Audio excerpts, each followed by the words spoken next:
ನಾನು ಟಗರ್ ಪುಟ್ಟಿ ಲವರ್ಸ್ ಅಲ್ಲ, ಅದಕ್ಕಿಂತ ಜಾಸ್ತಿ. ಅದಕ್ಕಿಂತ ಜಾಸ್ತಿ ಅಂದರೆ ಏನು ಅರ್ಜುನ್? ಅದು ನಾವಿಬ್ರು ಮದುವೆ ಆಗ್ಬಿಟ್ವಿ.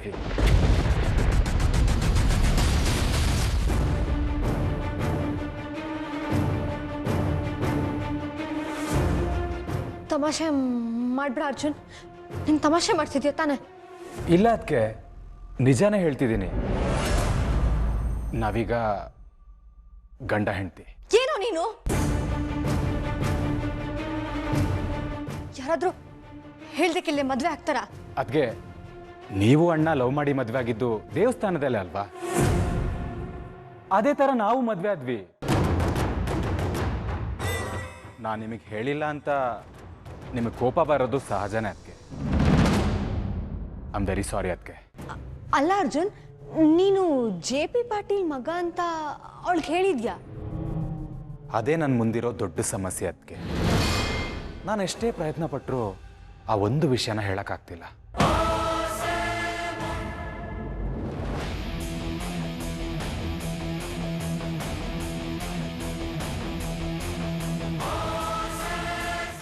ನೀನೇನು ಚಿಂತೆ ಮಾಡಬೇಡ ಅರ್ಜುನ್.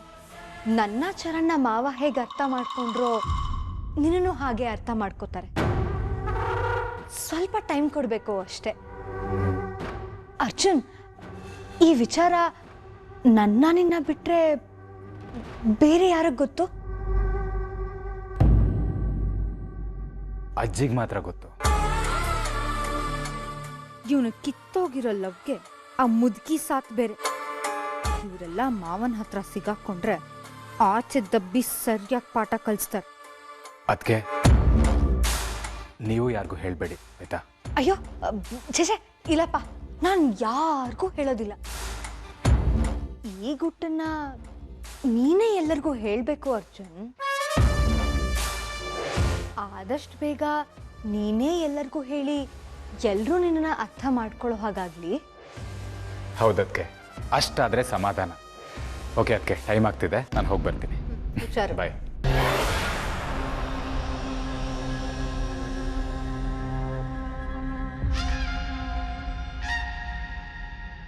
ಒಂದು ಸಲ ಜೀವನೇ ಬಾಯಿಗೆ ಬಂದ್ಬಿಟ್ಟಿತ್ತು.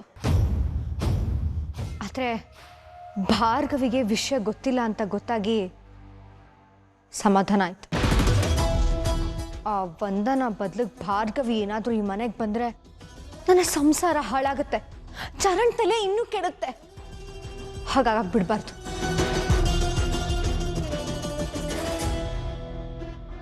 ಹೇಗೂ ವಿಚಾರ ಭಾರ್ಗವಿಗೆ ಗೊತ್ತಿಲ್ಲ ಅಂತ ಹೇಳಿತಾನೆ. ನಾನ್ ಎಲ್ಲರ ಹತ್ರ ಹೇಳಲ್ಲ ಅರ್ಜುನ್.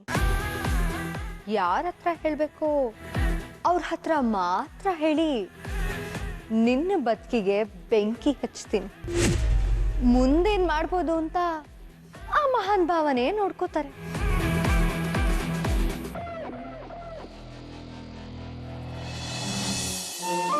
ಒಬ್ಳೆ 2 ಬಾಗಿಲು ಹೊತ್ಕೊಂಡು ಬರೋದು ತುಂಬ ಭಾರ ಅನ್ನಿಸ್ತು ಕಣೆ, ಅದಕ್ಕೆ ಕರೆದೆ. ಇಲ್ಲ ಅಮ್ಮ, ನಿನ್ ಕರ್ದಿದ್ದು ಒಳ್ಳೇದೇ ಆಯ್ತು. ಇಬ್ರು ಹಂಚ್ಕೊಂಡು ಬಂದ್ರೆ ಭಾರ ಇದೆ ಅಂತ ಗೊತ್ತಾಗಲ್ಲ. ನಿನ್ನ ಮನಸ್ಸಿನಲ್ಲೂ ತುಂಬ ಭಾರ ಹೊತ್ಕೊಂಡಿದ್ಯಾ ಭಾರ್ಗವಿ?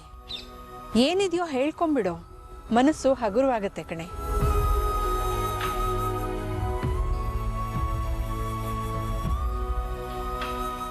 ನನಗೂ ಅರ್ಥ ಆಗುತ್ತೆ ಭಾರ್ಗವಿ.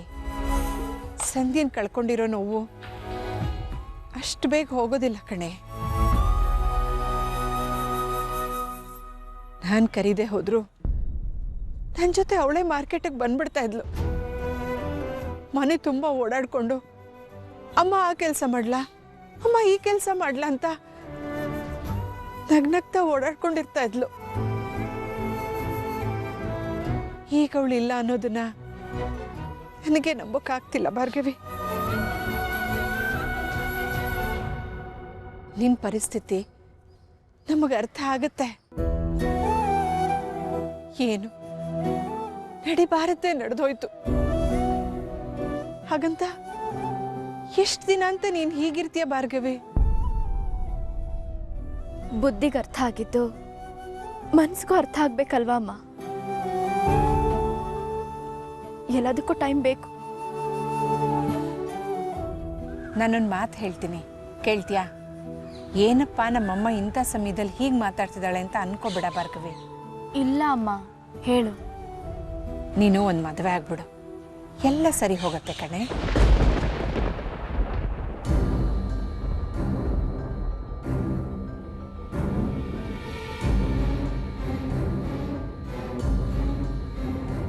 ಹೌದು ಭಾರ್ಗವಿ,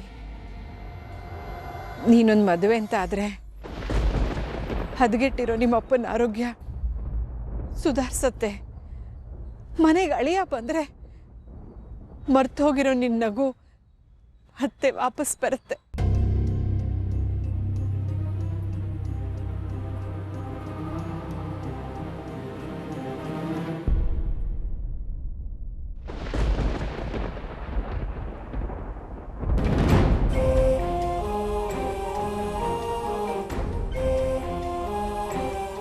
ಅಮ್ಮ, ಮದ್ವೆ ಅಂತಿರ್ತೀಯಲ್ಲ, ನನ್ನ ಮದ್ವೆ ಆಗೋ ಹುಡುಗ ಹೇಗಿರ್ಬೇಕು? ಅವನು ತುಂಬ ಶ್ರೀಮಂತ ಆಗಿರಬೇಕು. ನಿನ್ನನ್ನ ಕಾರಲ್ಲೇ ಓಡಾಡಿಸ್ಬೇಕು. ನಿನ್ನ ಕೈಲಿ ಒಂದು ಕೆಲಸನೂ ಮಾಡಿಸ್ಬಾರ್ದು. ಹಾಗಂತ ನಾನು ಕೇಳಲ್ಲ ಭಾರ್ಗವಿ. ಹುಡುಗ ಒಳ್ಳೆ ಮನಸ್ಸಿನವನಾಗಿರ್ಬೇಕು, ಗುಣವಂತನಾಗಿರ್ಬೇಕು. ಮುಖ್ಯವಾಗಿ ನಿನ್ನ ಭಾವನೆಗೆ, ನಿನ್ನ ಮಾತಿಗೆ ಬೆಲೆ ಕೊಡೋಂಥನಾಗಿರ್ಬೇಕು. ನಿನ್ನನ್ನು ಗೌರವದಿಂದ ನೋಡ್ಕೋಬೇಕು ಭಾರ್ಗವಿ.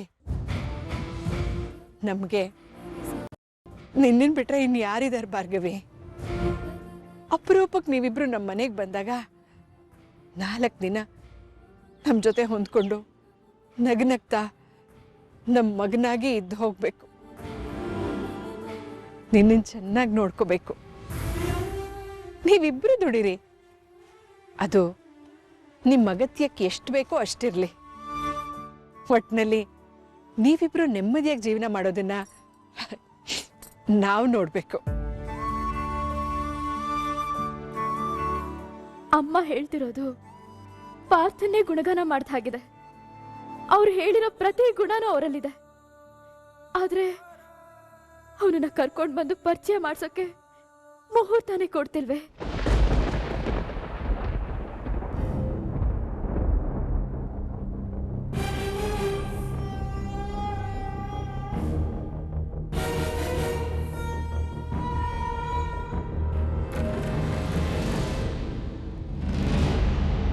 ಭಾರ್ಗವಿ, ಇದೇ ಕಣೆ. ಯಾಕದಕ್ಕೆ ಅಷ್ಟೊಂದು ಗಾಬರಿ ಆಗ್ತಾ ಇದೀಯ ನೀನು? ಅಯ್ಯ, ನಡಿ ಹೋಗೋಣ. 1 ನಿಮಿಷ ನಿಂತ್ಕೋ. ನಿನ್ನ ಹತ್ರ ಇನ್ನೊಂದು ವಿಷಯ ಮಾತಾಡಬೇಕು.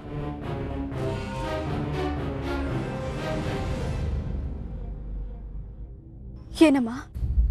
ನಿನ್ನ ಮನಸ್ಸಿನಲ್ಲಿ ಯಾರಾದರೂ ಹುಡುಗ ಇದ್ದಾರಾ ಭಾರ್ಗವಿ?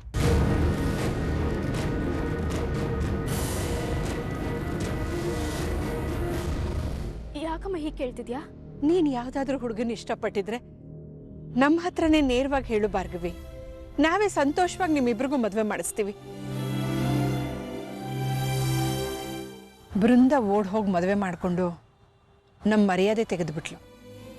ಅದನ್ನೆಲ್ಲ ನಾವು ಈಗೀಗ ಮರೆತು ಸ್ವಲ್ಪ ನಮ್ಮ ಜೀವನ ಸರಿ ಹೋಗ್ತಾ ಇದೆ ಅಂತ ಅನ್ನಿಸ್ತಾ ಇದೆ ಭಾರ್ಗವಿ. ಮತ್ತೆ ಅದೇ ಆದರೆ ತಡ್ಕೊಳ್ಳೋ ಶಕ್ತಿ ನಮಗಿಲ್ಲ ಕಣೆ. ನೀನು ಹಾಗೆ ಮಾಡ್ತೀಯ ಅನ್ನೋ ಭಯದಲ್ಲಿ ನಾನು ಈ ಮಾತೆಲ್ಲ ಹೇಳ್ತಾ ಇಲ್ಲ. ಯಾವುದೇ ತಂದೆ ತಾಯಿ ಆಗಿದ್ರು ಅವ್ರಿಗೆ ಭಯ ಇದ್ದೇ ಇರುತ್ತೆ. ಕೆಲವೊಂದು ಮಾತುಗಳನ್ನ ಹೇಳೋದು ತಂದೆ ತಾಯಿ ಕರ್ತವ್ಯ ಆಗಿರುತ್ತೆ ಭಾರ್ಗವಿ. ನೀನು ಯಾವುದೇ ಹುಡುಗನ ಇಷ್ಟಪಟ್ಟಿರು, ನೇರವಾಗಿ ಬಂದು ನಮ್ಮ ಹತ್ರನೇ ಹೇಳು. ನಾವೇ ಸಂತೋಷವಾಗಿ ನಿಮ್ಮಿಬ್ರಿಗೂ ಮದುವೆ ಮಾಡಿಸ್ತೀವಿ.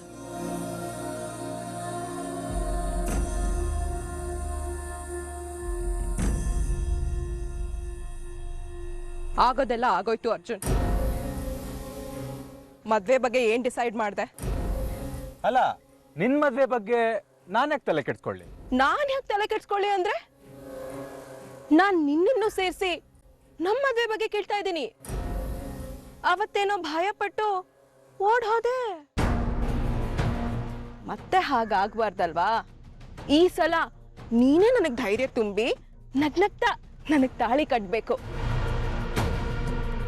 ಆಮೇಲೆ ನಾನ್ ನಿನ್ ಹೆಂಡತಿಯಾಗಿ ನಿನ್ ಮನೆಗೆ ಬರ್ತೀನಿ. ಯಾಕೆ ಪದೇ ಪದೇ ತಲೆ ತಿಂತಿದೀಯ ವಂದನ? ನೀನಂದ್ರೆ ನನಗಿಷ್ಟ ಇಲ್ಲ. ನೋಡು, ನೀನ್ ಹೀಗೆ ಆರೋಗ್ಯಂಟ್ ಆಗಿ ಮಾತಾಡಿದ ತಕ್ಷಣ ನಾನು ನೀನು ಮದ್ವೆ ಆಗೋರು ಅನ್ನೋ ವಿಷಯ ಬದ್ಲಾಗಲ್ಲ ಅರ್ಜುನ್. ನೋಡು, ನಿನ್ ಮನಸ್ ಗಟ್ಟಿ ಮಾಡ್ಕೊಂಡು ನಾನು ನೀನು ಮದ್ವೆ ಯಾವಾಗ ಆಗ್ಬೇಕು ಅಂತ ನೀನ್ ಡಿಸೈಡ್ ಮಾಡಿದ್ರೆ ನಿನಗೆ ಒಳ್ಳೇದು. ಇಲ್ಲ ಅಂದ್ರೆ ನಿಮ್ ಡ್ಯಾಡ್, ಐ ಮೀನ್ ನಮ್ಮ ಮಾವ JP ಪಾಟೀಲ್ ಡಿಸೈಡ್ ಮಾಡ್ತಾರೆ ಅಷ್ಟೇ. ಮದ್ವೆ ವಿಷಯ ಅಂತ ಬಂದಾಗ ನಾನು ಯಾರ ಮಾತನ್ನು ಕೇಳಲ್ಲ ಅಂತ ನಿನ್ಗೆ ಗೊತ್ತಿಲ್ವಾ?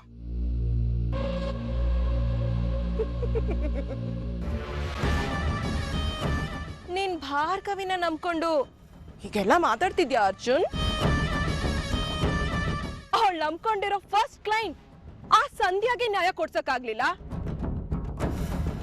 ನಿನ್ ಪ್ರೀತಿನ್ ಕಾಪಾಡ್ಕೋತಾಳ.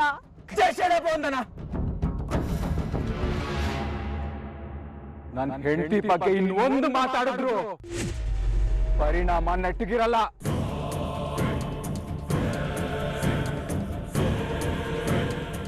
ವಾಟ್? ಹೆಂಡತಿನ? ಹೆಂಡತಿನೇ, ಭಾರ್ಗವಿ ನನ್ನ ಹೆಂಡತಿ.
ನೀನ್ ಯಾಕೆ ಇಲ್ಲಿ? ಅಪ್ಪ,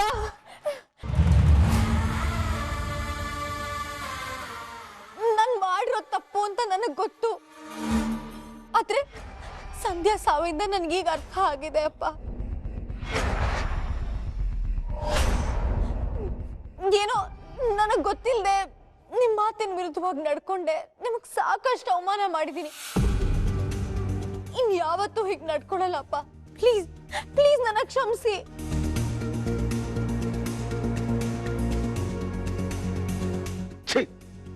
ನಿನ್ನ ಮುಖ ನೋಡಕ್ಕೂ ನನ್ಗಿಷ್ಟ ಇಲ್ಲ. ಹೋಗಿಲ್ಲಿಂದ ಹೋಗು.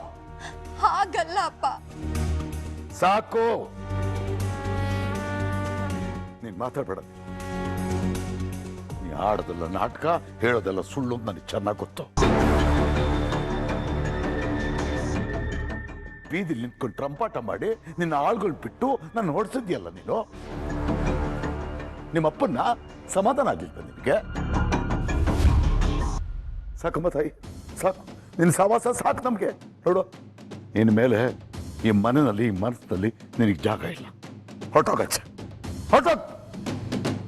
ಅಪ್ಪ ಕ್ಷಮಿಸಲ್ವಾ ಅಪ್ಪ? ನಿಜವಾಗ್ಲೂ ಕ್ಷಮಿಸಲ್ವಾ? ಖಂಡಿತ ಕ್ಷಮಿಸೋದಿಲ್ಲ. ನಿನ್ನಂಥವ್ರು ನನ್ನ ನಂಬಿಕೆನ ಮುರಿದು ಬಿಟ್ಟಿದ್ದೀರ. ನಿನ್ನ ಕ್ಷಮಿಸೋ ಮಾತೇ ಇಲ್ಲ. ಹೊರಟೋಗಿಲ್ಲ ಇಂದ, ಹೊರಟೋಗ್.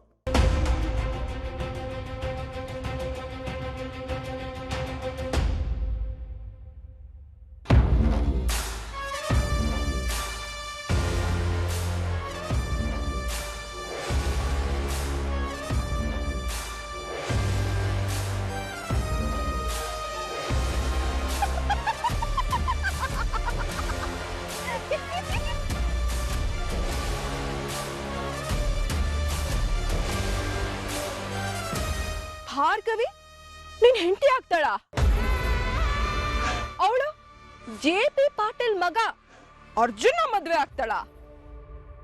ಕನಸ್ ಕಾಣೋದಕ್ಕೂ ಒಂದ್ ಲಿಮಿಟ್ ಇರ್ಬೇಕು ಅರ್ಜುನ್.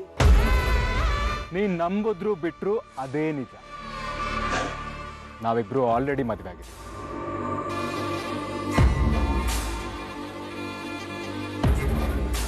ಅವ್ರೀಗ ನಾನೊಪ್ಪಿ ತಾಳಿ ಕಟ್ಟಿ ಮದುವೆ ಆಗಿರೋ ನನ್ನ ಹೆಂಡತಿ. ನೀನ್ ನಮ್ಮಿಬ್ರು ಯಾವತ್ತೂ ದೂರ ಮಾಡೋಕ್ಕಾಗಲ್ಲ.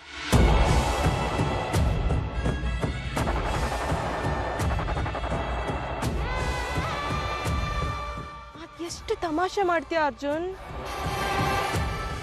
ಸರಿ, ಒಂದ್ ವೇಳೆ ನೀವಿಬ್ರು ಮದ್ವೆ ಆದ್ರಿ ಅಂತಾನೆ ಇಟ್ಕೊಳ್ಳೋಣ. ಆದ್ರೆ ನೀನ್ JP ಮಗ ಅಂತ ಗೊತ್ತಾದ ತಕ್ಷಣ ನಾನ್ ದೂರ ಮಾಡ್ಬೇಕಾಗಿಲ್ಲ, ಆ ಭಾರ್ಗವಿನೇ ನಿನ್ನ ದೂರ ಇಡ್ತಾಳೆ.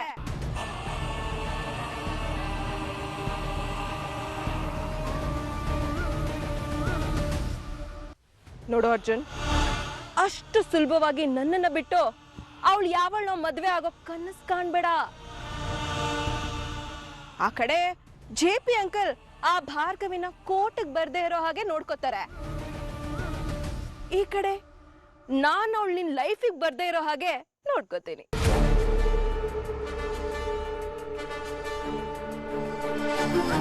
ಹುಷಾರ್. ಹೋಗ್ಲಿ ಬಿಡಿ, ಅವಳ ಬಗ್ಗೆ ಯಾಕೆ, ನಾವಿಬ್ರು ಆರಾಮಾಗಿ ಇರೋಣ. ಓಕೆ ಬಿಡು, ನೀನು ಕೋಪದಲ್ಲಿದ್ಯಾ, ಆ ಭಾರ್ಗವಿ ನಿನ್ಗೆ ಸಿಗಲ್ಲ ಅನ್ನೋ ಬೇಜಾರಲ್ಲಿದ್ಯಾ. I understand. ಅದಕ್ಕೆ ನಿಂಗೊಂದು ಸ್ವಲ್ಪ ಪ್ರೈವಸಿ ಕೊಡ್ತೀನಿ. ಓಕೆ, ರಿಲ್ಯಾಕ್ಸ್ ಆಗು. ಬಾಯ್.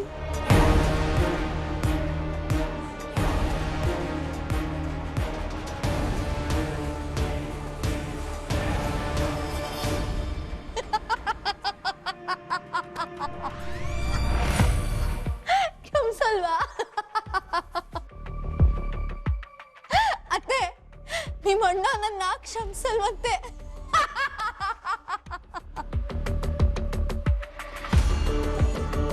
ಪರವಾಗಿಲ್ವೇ, ನಿಮ್ಮ ದ್ವೇಷ ಇನ್ನೂ ಗಟ್ಟಿಯಾಗೇ ಇದೆ.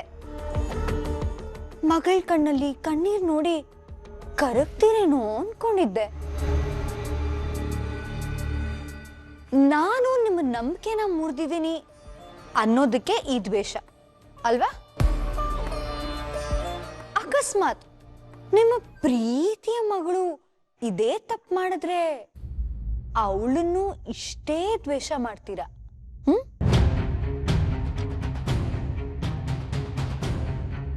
ಏನು ಸುಮ್ನೆ ಹಾಗೆ ನೋಡ್ತಿದ್ದೀರಾ? ಕೇಳಿದ್ದಕ್ಕೆ ಉತ್ತರ ಕೊಡಿ ರವೀಂದ್ರ ಭಟ್ಕಳ್. ಭಾರ್ಗವಿ ಓಡೋಗಿ ಇನ್ಯಾರನ್ನೋ ಮದ್ವೆ ಆದ್ರೆ ಏನು ಮಾಡ್ತೀರಾ ಅಂತ ಕೇಳ್ದೆ.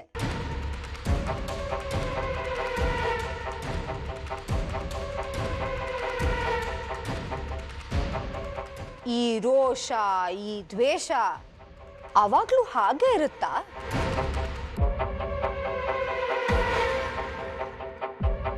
ಅವಳನ್ನೇ ನಿನ್ನಾಗೆ ಅನ್ಕೊಂಡ್ಬಿಟ್ಟಿದ್ದೆ ನೀನು.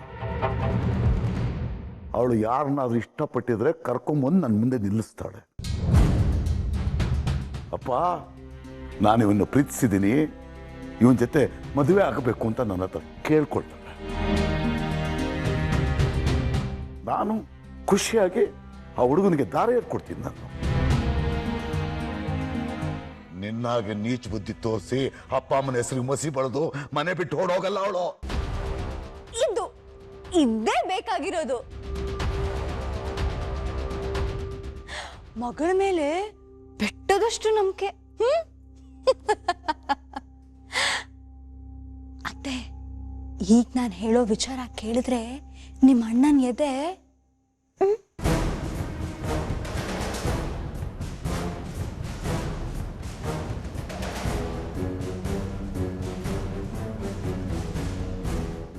ನಾನ್ ಹೇಳೋದನ್ನ ಕೇಳಿದ್ರೆ ಅವಳು ನನ್ನ ಹಾಗೆ ಓಡ್ ಹೋಗಿ ಮದ್ವೆ ಆಗಿದ್ದಾಳೆ ಅಂತ ಗೊತ್ತಾದ್ರೆ ಪ್ರಪಾತಕ್ಕೆ ಕುಸ್ದು ಬೀಳ್ತೀರೇನೋ.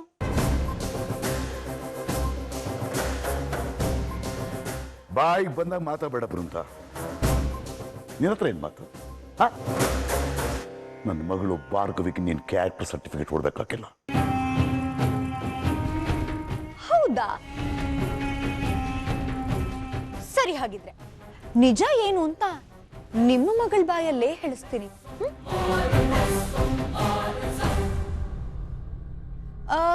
ಭಾರ್ಗವಿ, ಭಾರ್ಗವಿ, ಎಲ್ಲಿದ್ಯಮ್ಮ?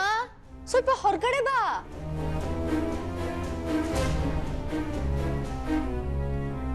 ವಂದನ ಹೇಳ್ದಂಗೆ ನಾನು JP ಮಗ ಅಂತ ಗೊತ್ತಾದ್ರೆ ಭಾರ್ಗವಿ ನನ್ನ ಬಿಟ್ಟು ಹೋಗ್ತಾರಾ? ಇಲ್ಲ, ಖಂಡಿತ ಇಲ್ಲ. ಅವ್ರಿಗೆ ನನ್ನ ಪ್ರೀತಿ ಅರ್ಥ ಆಗತ್ತೆ. ನಾನೇನ್ ವಿಷಯನ ಬೇಕಂತ ಮುಚ್ಚಿಟ್ಟಿಲ್ವಲ್ಲ, ಪರಿಸ್ಥಿತಿ ಆಗಿತ್ತು. ಅದನ್ನೆಲ್ಲ ಅವ್ರಿಗೆ ಬಿಡಿಸಿ ಹೇಳಿದ್ರೆ ಅವ್ರು ಖಂಡಿತ ಅರ್ಥ ಮಾಡ್ಕೋತಾರೆ. ಆದ್ರೆ ಭಾರ್ಗವಿ ನನ್ನ ಹೆಂಡತಿ ಅನ್ನೋದನ್ನ ಅಪ್ಪ ಒಪ್ಕೋತಾರ?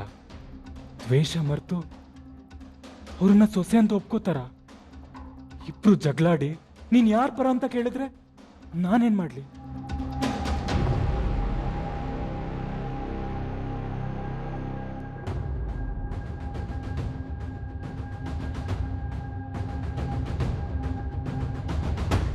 ಇಬ್ರನ್ನು ಬಿಟ್ಟು ಬದುಕೋ ಶಕ್ತಿ ನನಗಂತೂ ಇಲ್ಲ.